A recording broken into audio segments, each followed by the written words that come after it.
Sunbelt West win totals. It's Locked On Sunbelt. You are Locked On Sunbelt, your daily podcast on the Sunbelt Conference, part of the Locked On Podcast Network, your team every day.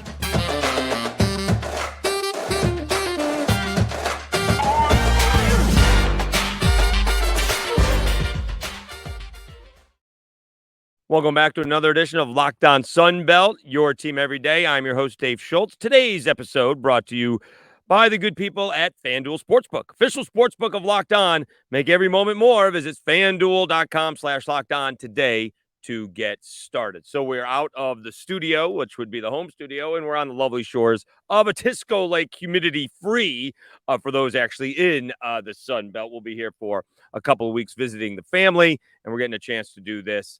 Recording it on Sunday before we watch a little U.S. Open on Sunday night. All right, so we did the East win totals last week. Had a great commenter on App State. Wasn't too worried about the quarterback situation and is looking forward to seeing how that works out. Although I thought I picked App State and the over. I'm not sure I have them winning 10 ball games, but I thought it was like 7.5 or 6.5, and I just can't imagine them being under.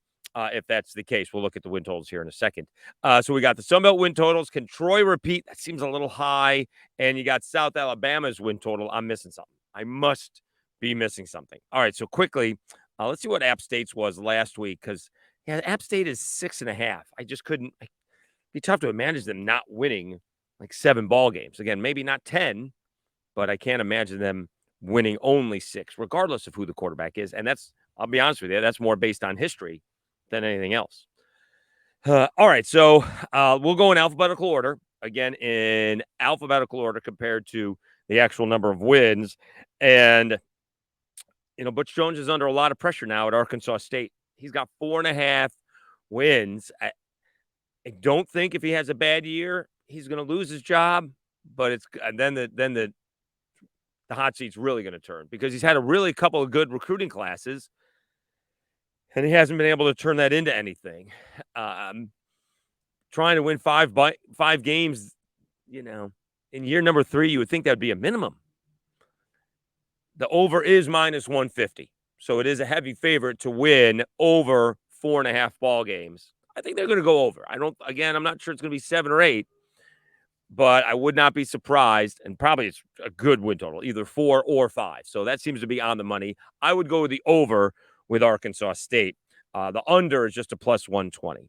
The Raging Cajuns, they're over under 7.5 wins. The under is favored at -122. Not much of a favorite there. The over is even 100. So, you know, you bet $1, you win $1. They're at 7.5. And the Cajuns have a very interesting situation where they have one injured QB, Ben Woldridge. All right, his knee was taken out during practice last season. And so when will he be ready? Then you have Zion Chris, who got all of the reps because Chandler Fields had an appendectomy, which I'm impressed I said that correctly. I'm not going to try and say it again, right before spring ball. And so Chris got all of the reps in spring ball, which is great for him. Not so much great for his shoulder, but great for him. So do you take early season lumps? And the Cajuns have not the easiest of all schedules to begin the year. Do you take some early season lumps if you're Mike Desimo and take it on the chin for maybe a month, hopefully not much more than that if you're the Cajuns, and then all of a sudden you may be set up for like the next year and a half? Like you have your guy. It may be 2.5 years. You may have your guy. And what happens if Ben Woldridge comes back and is healthy to go? So it'll be interesting to see, and that's obviously a huge decision. You know, are you under the pressure to, you know, they went to a bowl game. They turned things around at the end of the season. I know they lost the bowl game.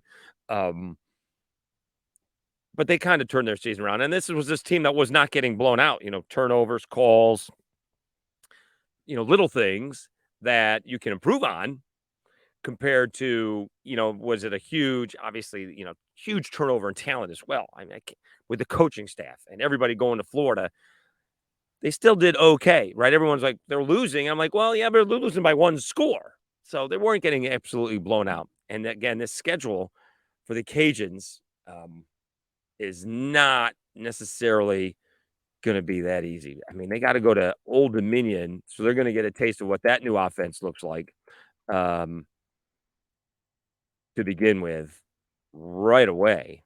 And I just don't think it's that easy. They get UAB in there. And is that lot? They got Buffalo at home. That's neither. That could be hit or miss. Buffalo can be really good or not so good. They do start off with Northwestern State, then Old Dominion, UAB, and Buffalo. Those are the out of conference ball games, and then Minnesota in Minnesota. So can you go 3-2 in those ball games and winning the Old Dominion game? So you're going to beat Northwestern State, beating Old Dominion. Say lose to UAB on the road. That's 2-1. Beat Buffalo. That's 3-1. Lose to Minnesota. That's 3-2. All right. You get Texas State at home. That should be a win. That's 4. Georgia State should be 5. Probably lose to South Alabama. Arkansas State's on the road. Never easy, but we'll hold off on that one. We'll say on the road they lose that one. Southern Miss at home is 6. Troy, probably a loss. ULM at home at 7. Yeah, so they're kind of right on the number. So if you give them Arkansas State, that's 8. All right, we'll go over. Call me a homer. we'll go over with the Cajuns. All right, ULM, they're 3.5. Their win total is 3.5. Or can they win 4 ball games? I mean, Bowden's got the thing going in the right direction, and Chandler Rogers just decides to up and leave, kind of the portal thing, and he ends up at North Texas. Is it that much better of a program? I know we kind of looked down at ULM, but they were trying to build something, and they were tough, and they got some wins, and they're heading in the right direction and competing, and they're starting all over again. So I'm going to take the over on ULM again, just by 1, just by 4. The over is plus 116. The under is minus 142. I mean, it's a tough place. They got a new AD, and they got a series set up with La Tech, which was unheard of. So the program itself is heading in the right direction, but can the athletic department's heading in the right direction? Can the football team finally string some wins together? All right, we still got South Alabama, Southern Miss, Texas State, and Troy all coming up. But first, let's take a time out. Let me tell you a little bit about FanDuel. All right, basketball season is officially over. It's now baseball season. I'll be honest with you, this used to be one of my favorite times of the year because it really is only baseball season for, the next 2.5 months, right? Even if training camp starts with football, it really is baseball season for the next 2.5 months. Baseball season is in full swing, and there's no better place to get in on all the action than FanDuel, America's #1 sportsbook. Because right now, new customers get a no-sweat first bet up to $1,000. That's up to $1,000 back in bonus bets if your first bet doesn't win. Just go to FanDuel.com/lockedon to join today. Don't miss your chance to snag a no-sweat first bet up to $1,000 when you join FanDuel today. Just go to FanDuel.com/lockedon to sign up. FanDuel, official partner of Major League Baseball. All right, Dave Schultz back with more on. Well, there you go. Oh, we don't have the Dave Schultz. Oh, we got to tell you who I am. So much to do. All right. Dave Schultz, Locked On Sunbelt, your team every day. We're doing win totals in the West. It can't be everybody's going to be over, right? Somebody's got to be under, right? This is the one that confounds me, which scares the heck out of me. Usually when I don't understand what the lines are, somebody knows more than I do because it just doesn't make any sense. Now, I will say they're a favorite to be over, but the win total, and by the way, these win totals are via FanDuel, of course. They are from a couple of days ago, but they're still from FanDuel. South Alabama over under is 7.5. They're over, it's over minus 150, so favored to be more than that, under 122. They lost their center. They lost a corner, and they lost a wide receiver. A couple of really good players, all right? Don't take anything away from the Jalen Waynes and the Darrell Luter Juniors of the world, for sure. There were big parts of the Cajuns or the Jaguars over the last couple of years, but I think they're getting like 18 out of their 22 starters are returning. And if you include 2 guys that were hurt but have plenty of experience, a linebacker and a safety coming back, that's like 20 of 22 players. I mean, They got the center is going to be a former guard, so he's familiar with what's going on. Carter Bradley's in his second year. And you got Colin Lacey and Devin Voisin coming back, and you have some big time transfers coming in. Again, this is an opportunity, and it maybe is an outside shot because they very well could start 1-2. As much as I think they can go down to Tulane and beat the Green Wave and upset Oklahoma State, those would be two huge victories, right? I mean, if they start out 3-0, they're going to be like top 20 in the nation, and then who knows what happens. But make no mistake, this is the kind of team that can do that, right?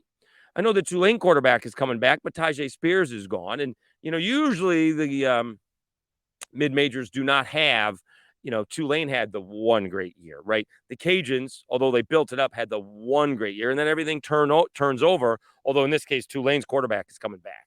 But I'd be shocked if South Alabama doesn't win at least 9 ball games, if not 10. They're going to be predicted to win the Sun Belt. In this little exercise, Troy is picked to have more wins, but I think that may be based on more of last year than this coming season, because they do have some guys to replace on the offensive line and linebacker. I am way over on South Alabama, and yes, I covered them, and yes, you want to call me a homer in that case as well, that's fine, but I would be shocked if they lose less than 10 ball games or win less than 10 ball games. This is the year, right? Like the Cajuns had 14-1 a few years ago. 13-1. This is the year that South Alabama football has been dreaming about. Now we'll see if they can, draw some fans. Again, if they get off to a 2-1 start, God forbid a 3-0 start, hopefully they'll pack them in at Hancock Whitney, because they should have a well of a season. I would be heavy on the South Alabama over. All right, Southern Miss Will Hall, 5.5 wins. They're heading in the right direction. They have a turnover. They have a quarterback situation. They brought some transfers in. The kid who maybe became quarterback a little bit too soon last year, but they battled. And I think the one loss that they're probably disappointed in, probably a couple of them, probably disappointed in losing to South Alabama. They had the Jaguars on the ropes. They couldn't hang on there. But probably against Coastal Carolina in the first game that Grayson McCall missed. That's a game that you need to go win. It's at Coastal, but when you want to take the game and your program to the next level, that's a game that you go win. They actually had a surprise win against Tulane last year. So I think Southern Miss will be over. They will win 6 ball games at least and head to another bowl game. They're coming off a Mobile Bowl victory last year.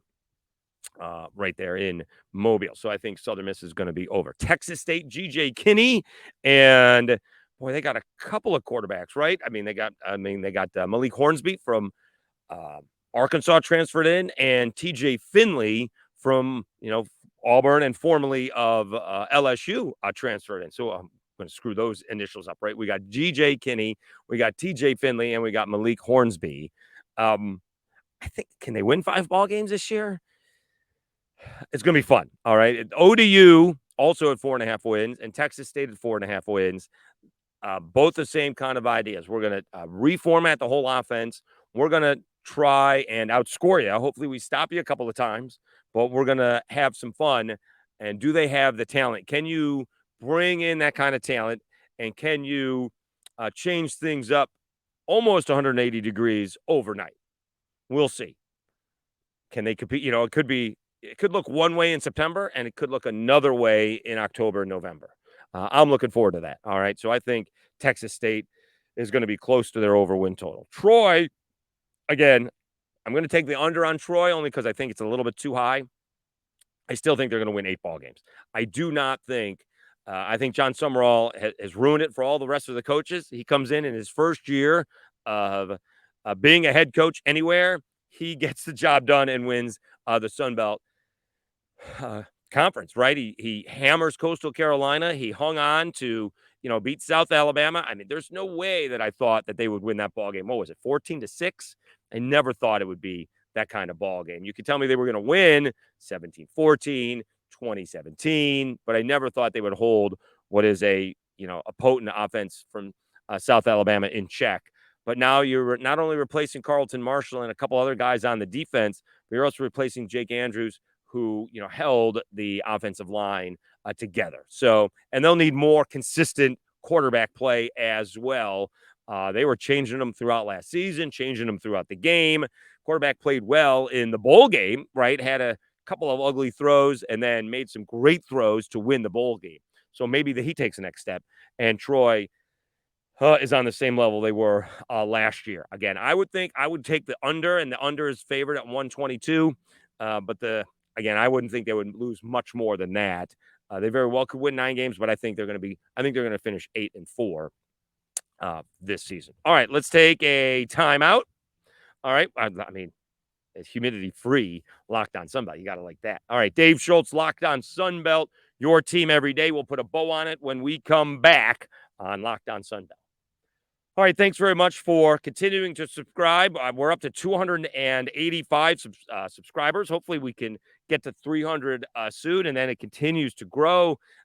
We do have Charlie Henry coming on, the head basketball coach of Georgia Southern, trying to get these guys. We got 2 new head basketball coaches in the conference at least, and 2 of them are from Alabama. Arkansas State hired an Alabama assistant, and so did Georgia Southern, and we get the Georgia Southern assistant. I think we're interviewing him on Thursday, so it'll be good for Friday's episode, and we're looking forward to that. A little basketball thrown in here in the middle of June. We'll reach out to some other coaches. Of course, we'll have, looking forward to being down at that Sunbelt Media Days, reconnecting with a lot of these guys, and hopefully we'll set them up to where they are all coming on. Here's the idea, right? When you get them, and I know they're busy, right? And they be getting pulled in every sort of direction, even if it is just Sunbelt Media.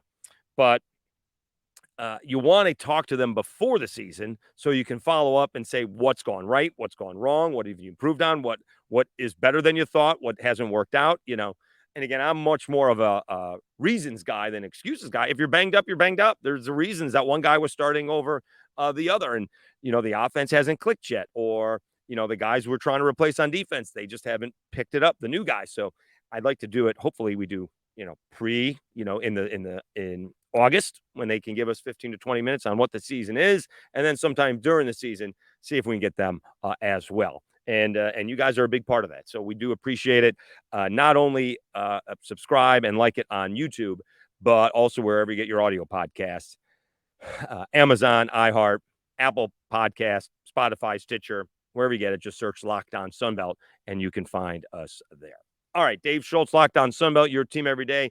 Let's put a bow on it. I did mostly pick the overs. Again, the unders are tough, because that's just not a lot of wins, right? If you're picking against ULM, you're picking to win. They're going to win 3 ball games, right? And if you're picking Arkansas State under, you're going to win 4 ball games.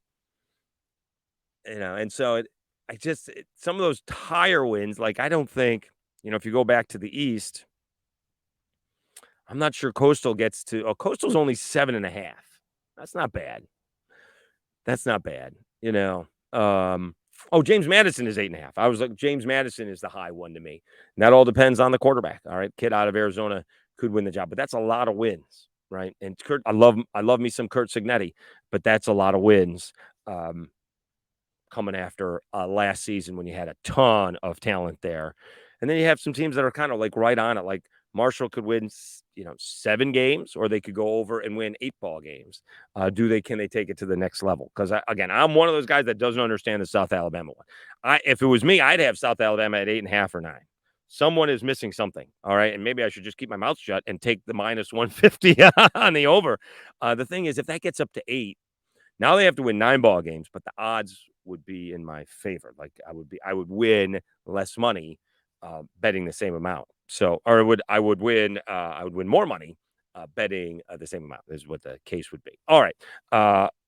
We're looking forward to doing this and keep on doing it. We'll have a good week of shows. All right. Looking forward to it. We'll let you know what those are going to be as the week goes on, and we'll see where we do it from. Either on the shores of Otisco Lake in the Finger Lakes region of upstate New York. I mean, got some ambient sound, got a little bit of breeze, people on the boats in the background. Also, it's really quiet now. All right. It is Schultzapalooza 2023. And when that happens, I'm the only one home right now from the extended family that is going to amass here. It's good. It's a good I don't know, 30 people that are going to be here for the weekend, and a lot of them are under 21. So it's not going to be quiet for much longer. Thanks very much for tuning in to Locked On Sunbelt. Please, any comments or suggestions? I'd love the comment from the person who watched from App State. I can only do so much and find out so much information. So if you have more information, please pass it along, and I will be happy to let people know. All right. I'm your host, Dave Schultz. Thank you so much for watching and listening to Locked On Sunbelt, your team every day.